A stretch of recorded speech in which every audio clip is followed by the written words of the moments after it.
Okay, so picture this with me. You're a Russian soldier, right? And you're in the trenches, chaos all around you. You reach for something, some little thing to bring you comfort, a piece of home. And it's inspired by Warhammer 40,000. Yeah, that Warhammer 40K. That's what this deep dive is all about. We're looking at this article about Ratnik seals. Basically, they're like prayer scrolls, but with Psalm 91 written on them. But get this, the designs are totally Warhammer. It's causing a whole debate, Like, are these things a source of faith, or are they, like, blasphemous? What do you think? It's wild, right? Orthodox tradition meets chainswords and bolters. It's definitely a fascinating juxtaposition. You've got these ancient traditions bumping up against modern pop culture. Makes you wonder, where's the line between genuine faith and just, I don't know, borrowing the aesthetic? Right, like, is it about the seal itself or what it means to the soldier? Because, and this is a big one, the article says these seals are actually blessed by priests. That does add another layer to it, doesn't it? Hmm. Even within the Orthodox Church, there are going to be different interpretations of what's, well, acceptable. Okay, so maybe some context here would help. You mentioned tradition. So, what's the history of soldiers using religious items like this for comfort or protection? Oh, it goes way back. Think about, like, medieval knights, right? They had crosses on their shields, and it wasn't just decoration. Or even those soldier crosses from back in the Tsarist era. These things, they're a link to faith, something to hold on to in the face of danger. Hold on, so you're saying those knights with crosses? That's not so different from this. At least, like, psychologically, they weren't worried about appropriation and all that. Exactly. That need for something bigger than yourself, especially in war. It's universal. These Ratnik seals, sure, the inspiration is unusual, but they tap into that same really ancient human need. That's a really interesting way to look at it. So it's not about Warhammer, really. It's about this deeper human need, a need that goes beyond trends and all that. Absolutely. It shows us that faith isn't static. It's always evolving, adapting to the culture around it. And these seals, they're like a snapshot of how those adaptations might look today. Okay, but not everyone feels that way, right? The article mentioned another commentator who was very much not on board. This person compared the seals to, like, anime-style religious icons. All style, no substance. That was their take. And that's important to consider because it highlights how sensitive this intersection of faith and pop culture can be. That commentator, it seems like they're worried about superficiality. Like the look of the thing is more important than the spiritual meaning. So it's more than just having a cool-looking thing, right? It's about actually understanding and respecting the traditions. Exactly. In the Orthodox tradition, icons are incredibly symbolic. They're not just decoration. They're meant to be a window into the divine. So this commentator is asking, can these Ratnik seals really do that? Can something inspired by a fictional universe have that kind of power? I see. So there's a difference between, like, drawing inspiration from something and just throwing a religious symbol on it. It's got to be authentic. Precisely. Yeah. And that leads to a big question. Can any pop culture blend really be true faith? Or do you always risk trivializing something sacred? Okay, yeah, now we're getting somewhere. This isn't about Warhammer or seals anymore, really. It's about how we understand faith in a world that's totally saturated with pop culture. You got it. It makes us think about these huge questions. Authenticity, appropriation, how people find their beliefs. Yeah. And those answers, well, they're rarely simple. So we're talking about authentic faith, right? But isn't there something to be said for, like, meeting people where they are? If a soldier finds comfort in this Warhammer and prayer thing, who are we to judge? That's a good point and a compassionate one. Faith is deeply personal after all, and especially in war, right? With all that trauma, that uncertainty, it's natural to cling to something familiar, something that feels like hope, like protection. And for some, that might be a traditional icon, but for others, it's this Ratnik seal tucked in their pocket. It's all about what connects with them, right? On a personal level. Exactly. And this isn't to say there aren't potential issues or that we shouldn't be thinking critically about it all, but we have to approach these things with empathy, with nuance. Okay, I get that. But it still kind of makes you wonder, what is it about pop culture that pulls people in like this, even with something as personal as faith? That's the million-dollar question, isn't it? Theologians, cultural critics, they've all wrestled with it.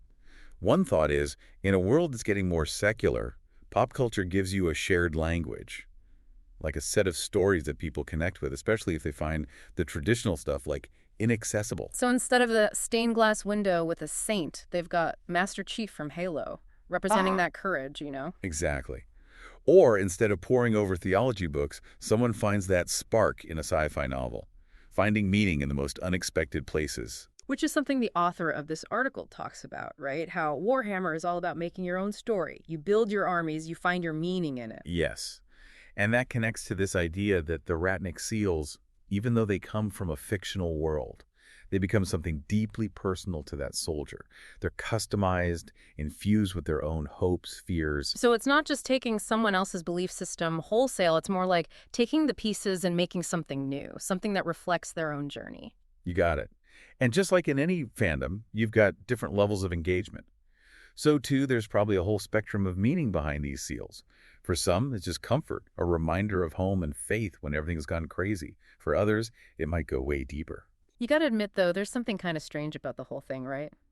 Seeing these Warhammer designs right next to Psalm 91, it's a lot. It's a wild clash of images, that's for sure. And it shows how powerful visuals are, how they shape how we see the world, even our spiritual side. But this mixing of the sacred and the secular, it's not actually new. Think of those huge cathedrals in Europe, all those sculptures and paintings. They were inspired by myths, by folklore. Wait, are you saying those cathedrals, as incredible as they are, they were once seen as kind of edgy, like a mishmash of different things? Exactly. What we think of as traditional today, back then it was radical, maybe even heretical. The thing is, faith and culture, they're always talking to each other, influencing each other. That's a good point. It's easy to focus on the novelty, but this push and pull between tradition and new ideas, it's been going on forever. Exactly. And these Ratnik seals, they're not just curiosities, They give us a chance to really look at this dialogue between faith and culture, especially how it's playing out in the 21st century. They challenge our assumptions about what real faith looks like, how diverse it can be. Like we were saying before, it's about meeting people where they are. And sometimes that common ground is in the strangest places, like a sci-fi universe. Exactly. And who knows? For some of those soldiers, maybe these Ratnik seals, they're a first step, a way to connect with their faith that feels real, that feels true to them. It's like finding a door into something bigger, even if that door looks like something out of Warhammer 40,000. Let's not get carried away. You're right, stranger things have happened, but seriously, it makes you think, maybe there's more to this than we realize. And that's the best part about a deep dive like this, isn't it? It's not about having all the answers. It's about sitting with the complexity of it all, especially with something like faith. So we've gone from, Ukrainian battlefields to talking about faith and pop culture. And honestly, it's making me think about my own stuff, my books, my movies. That line between just enjoying something and it meaning something more, it gets blurry. It's a fascinating thing to think about, isn't it? This whole Ratnik seal thing. It really brings that tension to the surface. It really does. Because, yeah, at first glance, it's easy to be like, oh, that's kind of quirky, soldiers and their sci-fi stuff. But you've helped connect it to this bigger picture, this human need for something to hold on to, for meaning, especially in chaos. Exactly. Those seals, they become a tiny example of this huge conversation. How faith changes, how it finds a way to be expressed, even in ways we don't expect. And that no matter how much we try to put things in boxes, there's always going to be that overlap. The secular and the sacred, they bleed into each other. You got it. And instead of being afraid of that, we should lean into it. Ask the questions it brings up, about what it means to believe, to belong, to find something solid in a world that often feels anything but. It's funny, right? We've been talking about these soldiers and how they find comfort in these seals. But isn't that something we all do in a way? We all have our talismans, our little symbols of hope, whether it's a book or a song or whatever. That's a really interesting point. It shows how these things that seem so different, faith, war, pop culture, they're all connected. They all come back to that human need for connection, for something bigger, something that helps us make sense of things. It's like that line from the article, how the Ratnik seals represent the timeless human need for solace, meaning, and connection in a world that often feels chaotic and unpredictable. That's not just about soldiers, that's all of us, right? It really is. And it leaves us with a pretty big question. In a world where more and more people are moving away from traditional religion, are these moments of pop culture and faith colliding just interesting anomalies? Or are they pointing to a deeper human need? A need for belief, even if it comes in unconventional forms? That is the question, isn't it? And as we try to figure out this whole landscape of belief, of identity, of belonging, it's something to keep in mind.